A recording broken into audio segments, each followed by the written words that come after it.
Hello, everybody. My name is Dusty Whirl. I work on the planning team as the CoC Performance Manager here at the Texas Homeless Network. And today's video is going to be over the CoC permanent supportive housing and transitional housing participant contributions. So that being said, what are the requirements to calculating either rent or occupancy charges? So first off, CoC interim rule requirements specifically state a very specific way that income as well as rent or occupancy charges must be calculated. So, for instance, income must be calculated based on 24 CFR 5.609 and 24 CFR 5.611A. Recipients and subrecipients are not required to implement or charge an occupancy charge. That being said, this is only for PSH leasing models or transitional housing components. They can choose whether to charge an occupancy charge or not. PSH rental assistant models projects must charge rent unless the individual has zero income. Participants are required to contribute towards rent as required by the U.S. Housing Act of 1937. That's the requirement for the PSH rental assistance model specifically. And occupancy charges and or participant rent contributions are calculated the same way and is the highest of the three.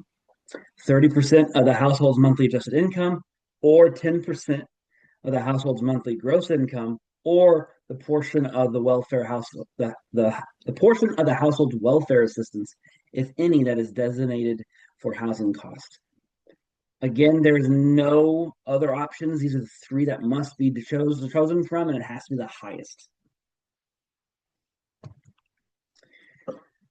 That being said, there are some requirements when it comes to what is considered an annual income. So first is, there's just a regular payroll deduction, payroll.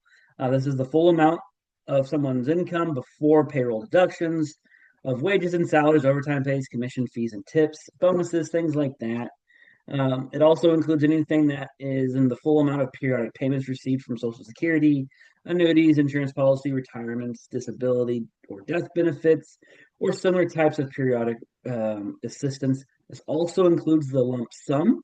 In some cases, if benefits start after an application fee, after the application is submitted, and it takes a little while, there's usually like a back pay of one lump sum to offset that. Payments in lieu of earnings, such as unemployment and disability compensations, would also be considered annual income. Any welfare assistance, so welfare or other payment to families or individuals based on need. This could be either at a state level or through the federal level, or even local government. So examples could be SSI, TANF, WIC, SNAP, things like that. It also includes periodic and determinable allowances such as alimony and child support payments, and regular contributions or gifts received from persons not residing in the dwelling. That last little bit is important to note because it's easily overlooked. So if you have an individual who's receiving, let's say, $100 a month from friends or family, and it's reliably every month, you would count that. But again, it would have to be the total year amount, not just the monthly amount. On the flip side, if an individual reports, oh, I receive, some money here and there from friends or family, it's inconsistent, and it's usually varying amounts, that would not necessarily be something you want to include in annual income because it's not consistent or reliable. Next type of income to include would be net income of operation of a business or profession. This could be those individuals on a 1099. I know I've had experience with individuals starting their own business as a lawn mowing company, especially during the summer. That would all still count as income. Also, interest, dividends, or any other net income of any kind of from real or personal property. Again, if that's coming from like a real estate property, the individual may not qualify for your project, so just verify that. And then lastly, all regular pay, special pay, and allowances for members of the armed forces, except for special hostile fire pay. So that's all the stuff that would be considered annual income. Now, the excluded income and deductions. The easiest to do is to refer to 24 CFR 5.609B, parts 1 through 28. and 24 CFR 5.611.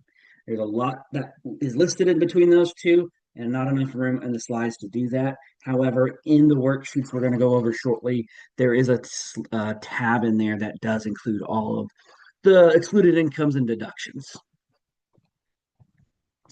That being said, as the worksheet here on the planning team at Texas Homeless Network, we do strongly encourage CoC funded agencies to use our worksheets. These have been developed to meet the requirements of the federal interim rule, the CoC, as well as the Federal Housing Act of 1937. You can use other tools or worksheets out there. They're going to follow the same principle. It just may look a little different than ours. You can also do it by hand, but you run into more issues of errors, obviously, and that's not really helpful for anybody. And if you use our worksheets and you have a question or you run into an issue, we can always step in and help and answer those questions much easier than trying to learn a worksheet that you all may be utilizing as well. But we're more than happy to do that as well. So first off, we'll do the occupancy charge worksheets. Again, this is only for transitional housing or PSH leasing models.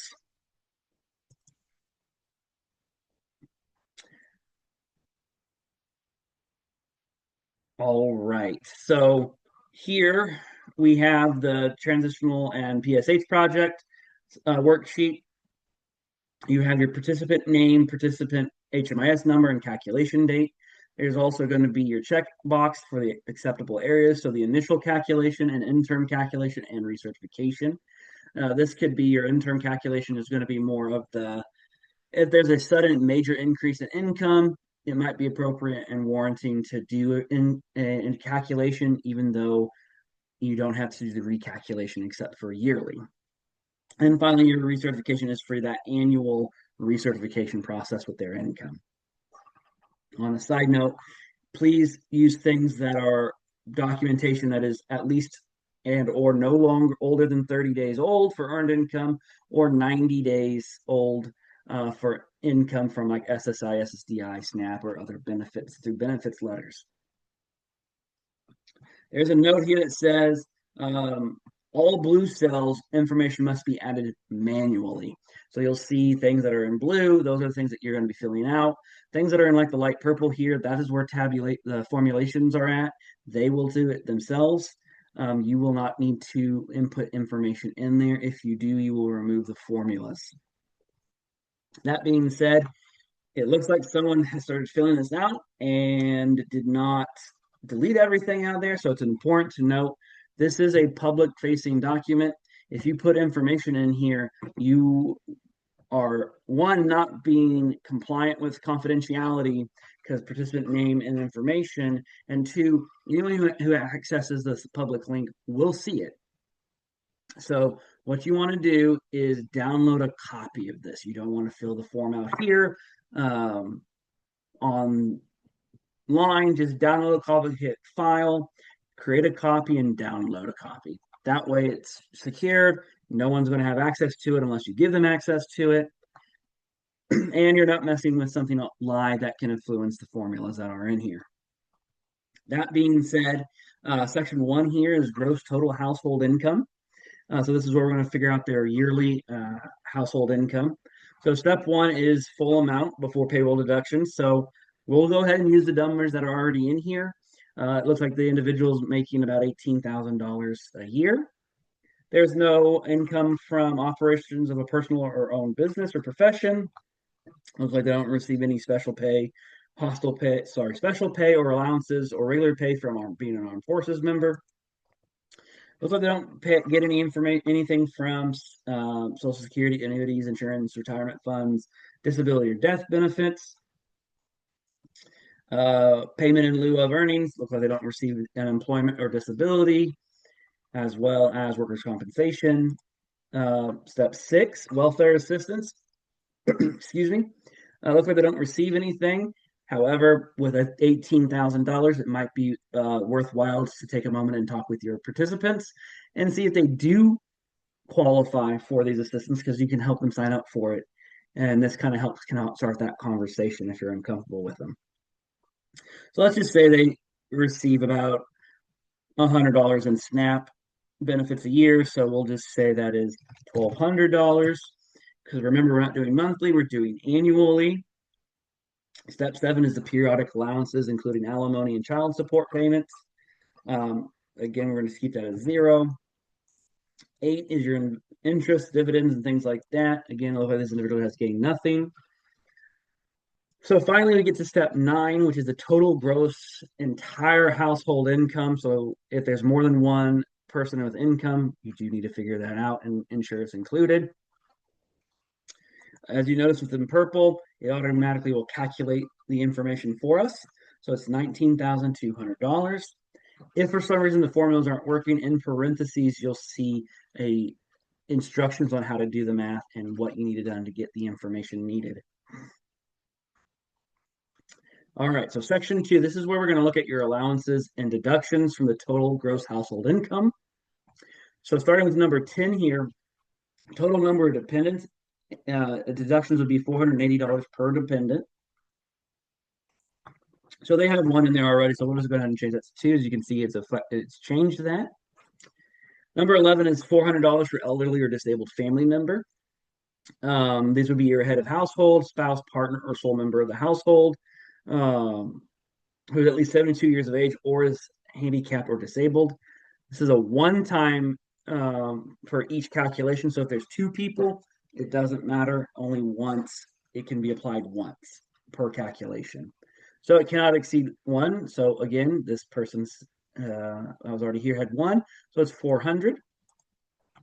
Step 12 will be reasonable annual child care expenses. This would only be your out-of-pocket expenses, not reimbursed from other sources.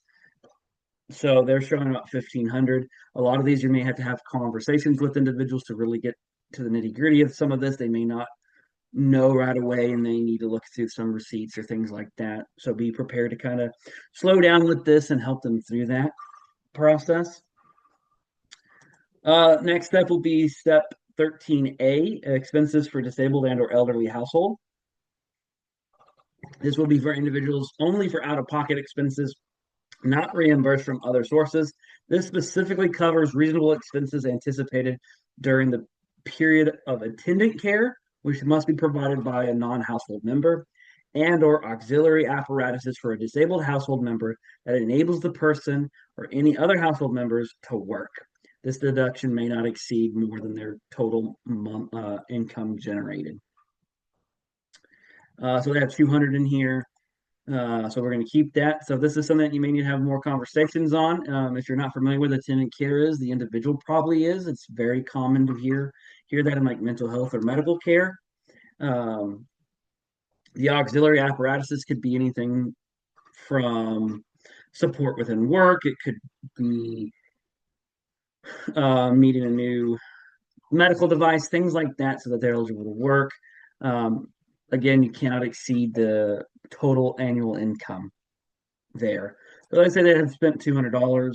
Next is 13B, which is your medical expense and or assistance for elderly or disabled household.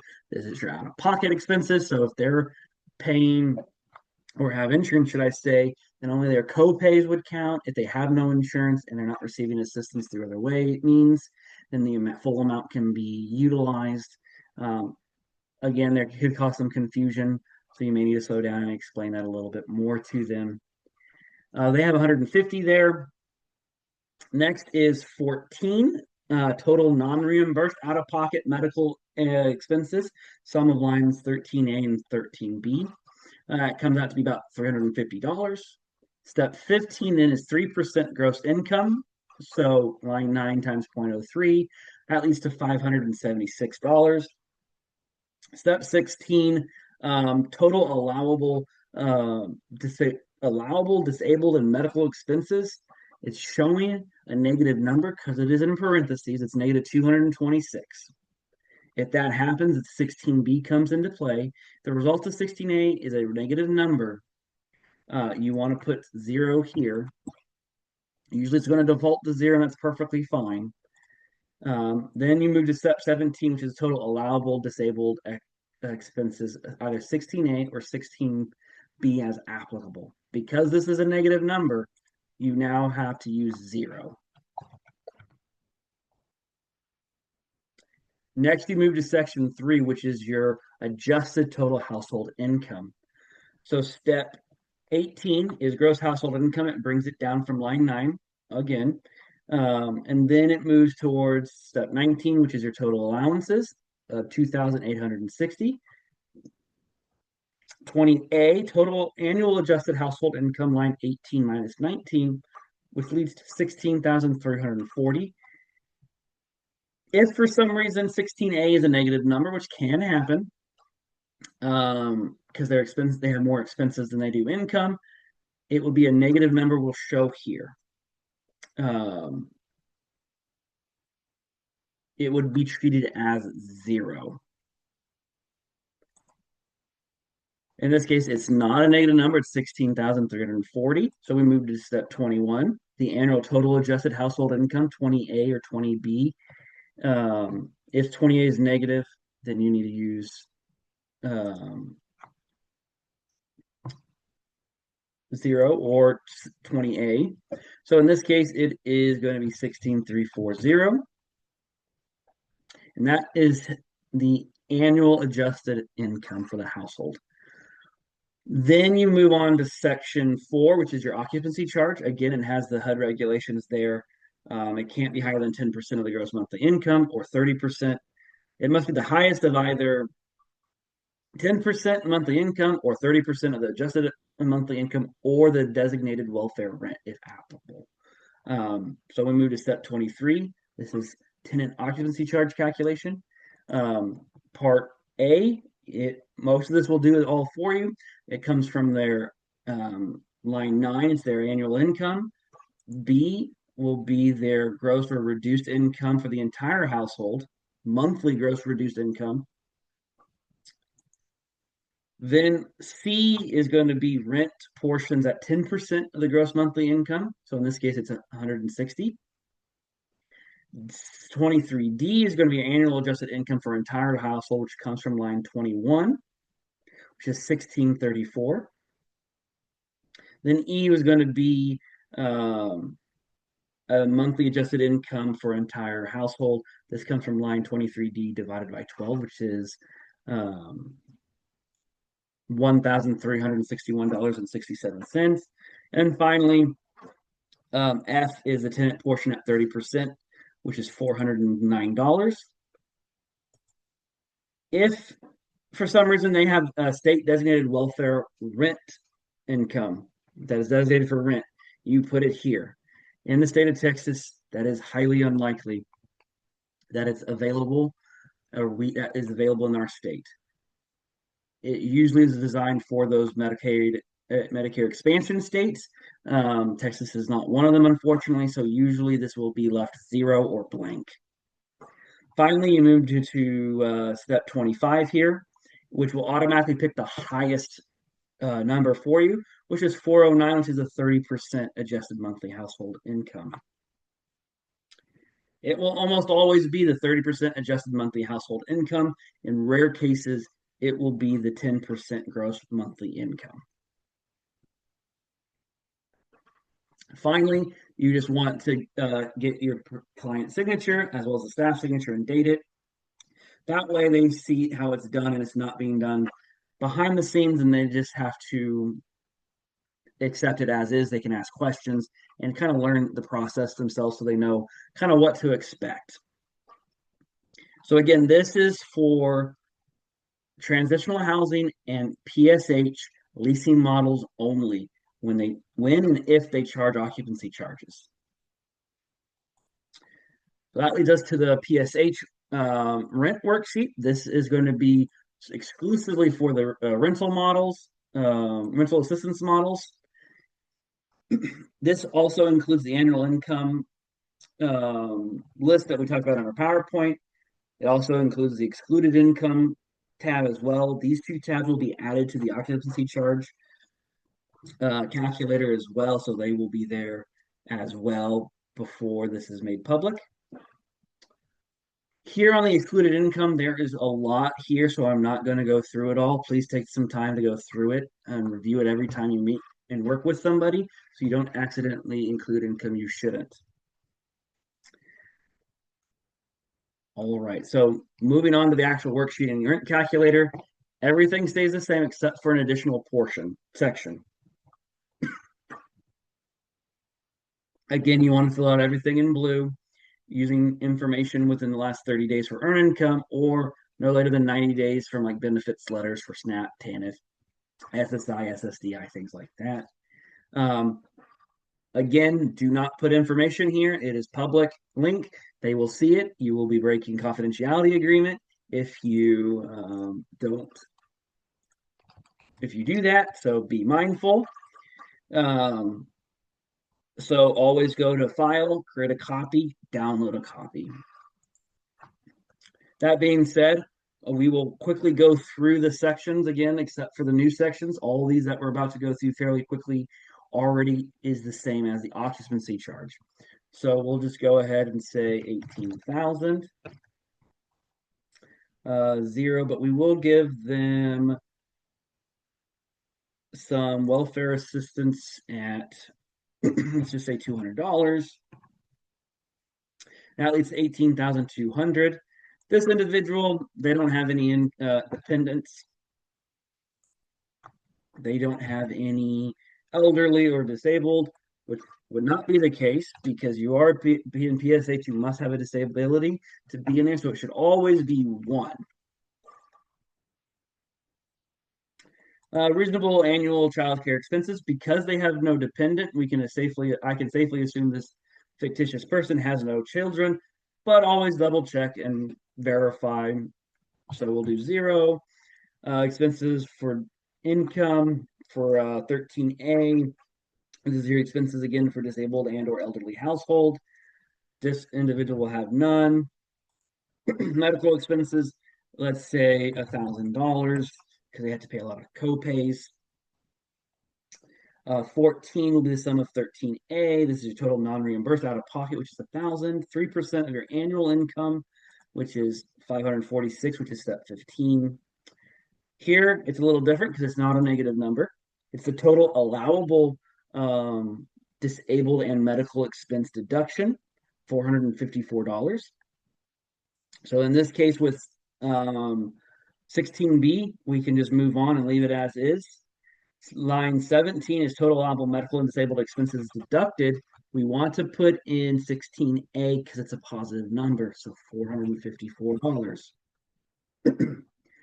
Section 3, again, this stays the same. So part 18 is gross household income.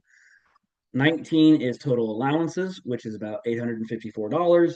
20A is your total adjusted household income, which would be $17,364. In case it is a negative number, 20B will be, you just put in zero, but it will repeat if it's a positive number, so don't worry about that again. Then 21 is your total adjusted household income, 20A or 20B. And you use 20B if 20A is a negative number, so it would be zero. In this case, it's positive, so it's 17,346. And now this is an additional section that's slightly a little different than the previous one. This is now going to be section 4, which is your tenant rent payment calculation. So let's say the rent is, I don't know, 1,600. The leasing period, you would just put the date range, 1/1 of 2020 to 1 to 12/31 of 2021. Is this rent contract reasonable? You must verify that it is rent reasonable through rent reasonable study. It can be higher than your FMR, your fair market value, if other units are a similar price. If it is not reasonably priced, meaning other units are cheaper, it does not qualify for CoC funds. You cannot use that and you'll have to find another unit or use other funds. If it's a no, it turns this entire section blank except for the red formatted texts. If it's a yes, it automatically reopens this entire thing. That's just as a safeguard to help people remember they need to find something else if it's a no. Next is going to include just your a reminder about your HUD regulations about the tenant's rent pay either the higher amount of 10% gross monthly income or 30% of the adjusted monthly income or the designated welfare rent, which is, like I said, not going to happen in the state of Texas. Each month directly to the landlord, where the last one is directly to the agency. So 23 stays for the most part about the same. So your annual gross income for an entire household is 1820. 23B is your gross monthly gross slash reduced gross income for the entire household, which is 1516.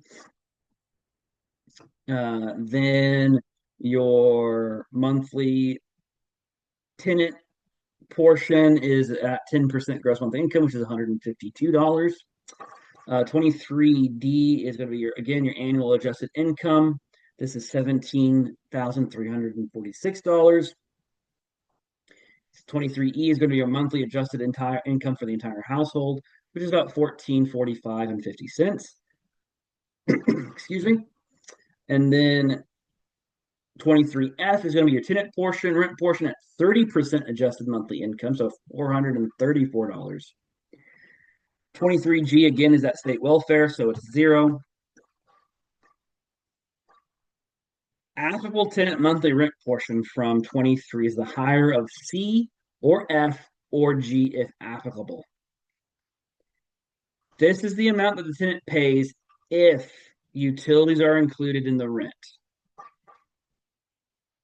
Like it's an all-in-one unit. So in that case, the highest amount is $434.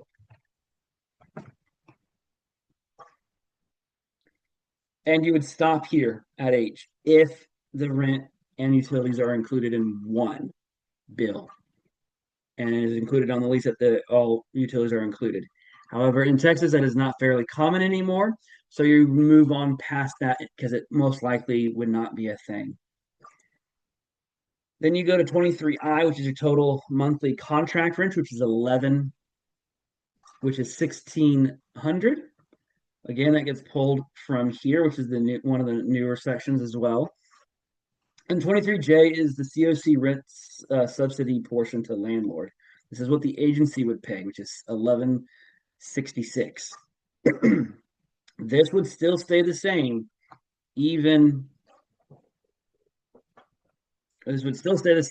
regardless of how things go. This would then be for those that the utilities are included in the unit. So be mindful. Now, if the utilities are not included in the lease or the apartment, which is very common down here in Texas, you're going to have to figure out the utility allowance per the PHA utility allowance schedule or from TDHCA's website for those counties that don't have one. Because this training video is not about utility allowance calculations, I'm not going to go into detail about it. There's another training out there called Utility Allowance and Reimbursement. It is on our YouTube playlist that this is included on. I encourage you all to review that as it walks you through it. If you have questions on that, always feel free to reach out. But let's say we've already looked this up and it's $150. Now, step 25 is tenant rent to landlord after utility allowances credit is provided.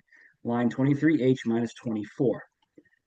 This is important because once they have a utility allowance, you just take the portion of their rent minus the utility allowance, and that is their new amount of rent. They should then use that savings, if you will, of $150 towards their utilities. It's their choice on what they do with that money, but you must stress with them that if they don't pay their utilities with it, there's no assistance from you all with CoC funds. And it's always useful to remind them this probably isn't enough to cover all utility costs. So they may need to be connected to other resources. If your agency has other funding that allows to pay for utility costs, you can use it. I always suggest connecting them with their electric company because maybe they qualify for assistance program through them. Many have that now. That aside, 25A is the total monthly contract rent, which is 1,600. 25B is the CoC rent subsidy portion to the landlord, which is 1,350. 16.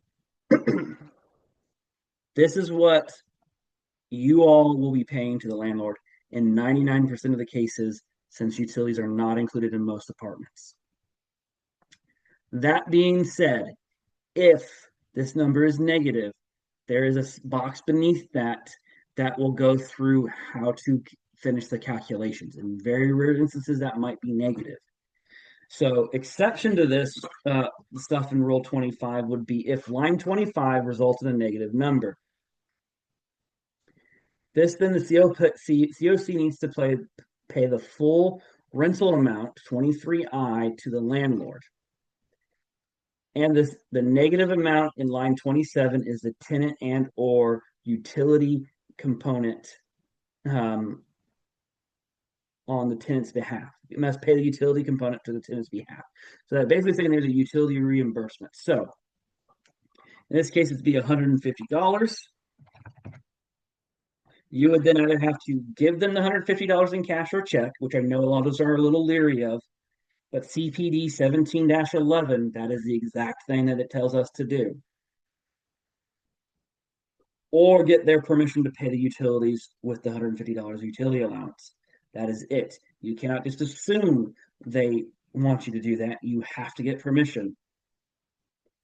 In that case, because that kind of concerns a lot of agencies, because they're talking about giving money to a participant, I would strongly encourage you to review the utility allowance training on our on YouTube in the same playlist as this. That way you can have a little bit more rounded training on that, and you're a little bit more confident about that. And if you have further questions, please reach out to us.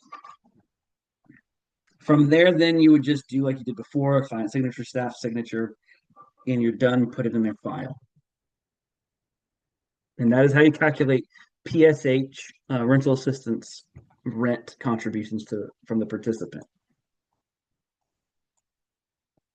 That was a lot and kind of ran through fairly quickly.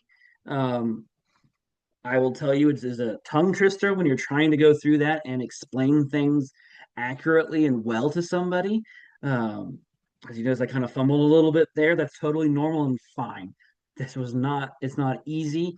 There's a lot of things to consider and get comfortable with having things like that happen, because you're going to have a lot of participants ask you to explain this.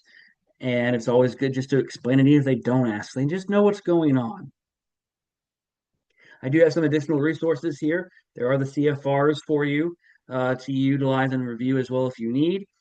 There's also a link to the THN Written Standard Service Delivery, as well as the HUD Virtual Exchange Binders, where it has some examples and some more information about rental assistance calculation for PSH, and then the rent calculation, THN rent calculators, which will be in the description below the video. If you all have more questions, or if you would like THN's planning team to train some of your staff on this directly and do more of a live training and do a hands-on training with you all, we are more than welcome to do that. The easiest would be either to reach out to your coordinators, planning team coordinators that you work with, or reach out to the Texas BOSCOC at thn.org. And then we would follow up with you that way to get training scheduled. That's the end of this video. Thank you all for watching. Have a great day. Bye.